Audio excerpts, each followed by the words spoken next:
Assalamu alaikum wa rahmatullahi wa barakatuh. Karibuni Munira Coastal Food and Inspiration. Kesho ni Ijumaa inshallah, basi karibuni leo tujifundishe jinsi ya kupika pilau ya jodari. Kama wewe ni mgeni kwenye channel yangu, please make sure na subscribe na pia unaipatia video hii ni thumbs up, na nyote mnaonisupport kila siku na wapenda sana, karibuni sana. Msikose kuipatia video hii ni thumbs up. Angaa leo tubadilishe jinsi ya mapishi ya pilau. So mwanzo kabisa tutaanza kuroweka mchele. Na mimi before anything naroweka mchele, na mchele wangu huu nitauroweka kwa takriban jisagi moja. Na huyu naye ni jodari, anaitwa jodari ama tuna. Na kwa hapa kando tuna mchanganyiko wa garlic ginger paste, na hapa tunatia spices zetu. So nimetia kijiko kimoja na nusu cha jira na nusu kijiko cha black pepper pamoja na karafuu nusu kijiko hivyo nikatia na mdalasini na nusu kijiko ya iliki, naona kama hivyo.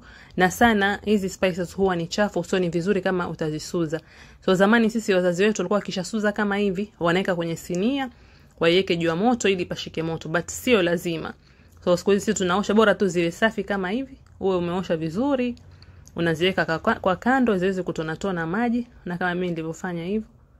Naosha kisha nitamwaga hayo maji yale hapo kwenye hicho kibakuli, niweke kando kichujo changu ili spices ziweze kutonatona yale maji yaliyosalia. Alafu leo tunafanya kilo moja na nusu ya mchele, so nimekata vitunguu viwili vikubwa. Unaona vitunguu ni vingi kwenye sufuria. Raha ya pilau ni vitunguu vyako viweze kuenea, ama vitunguu viweze kuwa vingi kwenye pilau yako. So tumekatia vitunguu viwili, na hiyo ni garlic na ginger paste. Nimeichanganyia ndani kama hivyo. Mashallah, so utaiacha ikarangike mpaka usikie harufu ya kitunguu saumu. Yani utaki hichi kitunguu chako ama kitunguu maji pamoja na hicho kitunguu saumu kiwe cheusi, kwa sababu sana kitunguu saumu ina tabia ya kuungua haraka. So ikisha kuwa sauteed kama hivi, yani ukishatusikia harufu ya kitunguu maji pamoja na kitunguu saumu, utapangia tuna wako ama jodari wako hivi. So mimi wanapenda kupanga jodari wangu kama kumkarangia humo kwenye mafuta. Sitaki kumdeep fry, kwa sababu sana ukideep fry jodari wako, basi jodari ana tabia ya kuwa mgumu, anakuwa kama mbao vile. So akishakarangika kidogo jodari, utamtilia chumvi kama hivyo, alafu utampendua. Mwanangu nampendua. Tunafanya hivi kwa sababu utaki jodari avurujike. Jodari yani ni samaki ambao yuko very flaky. So ukimpika hivi atakuwa anaachana. Na pia wanao kimdeep fry kwa kando akachomeka akawa kama mbao, wakati ukimtilia maji katika pilau yako, basi jodari wako anakuwa anavurugika ama anakuwa flaky, yani tuseme anaachana. Lakini ukitaka jodari ashikane hivi kwa vipande vile alivyo kama hivi vangu, basi utafanya kama hivi, unamtia kwenye mafuta kama hivyo, tunamshalo fry kama hivyo. Alafu nawasongezea pa karibu muweze kuona kitunguu changu hapa hakijaungua, ama kitunguu changu hakija kuwa ile brown sana. Baada ya kumgeuza ile jodari, tutatia zile spices zetu 5 ambazo tuliziosha wakati ule. Kama hivyo naona. Alafu tutawacha ipikike kidogo mpaka tusikie harufu ya dawa pilau. Dawa pilau harufu yake haipotezi. Na kwa sababu gani mimi nimeweka dawa pilau mwisho? Ni kwa sababu sitaki dawa pilau iungue. Maana ingekuwa tumeipika na vitunguu kuanzia kule mwanzo mpaka sasa, ingekuwa imeiva. Hii dawa pilau yetu ingekuwa imeiva sana, na dawa pilau ikiiva sana inakuwa pilau yako inakuwa inakirisha, na pilau yake inakuwa brown sana, na tunataka pilau yetu iwe pilau nyeupe kama hivyo. Basi mimi upenda pilipili boga, nikatumbukiza pilipili boga ambayo nimelikata namna hiyo, kisha nikatia maji. Nimesema leo nafanya kilo moja na nusu ya mchele, kwa hivyo nitatia yani kilo moja na nusu ni hivi vikombe vyekundu, na kuvitumia vikombe 3.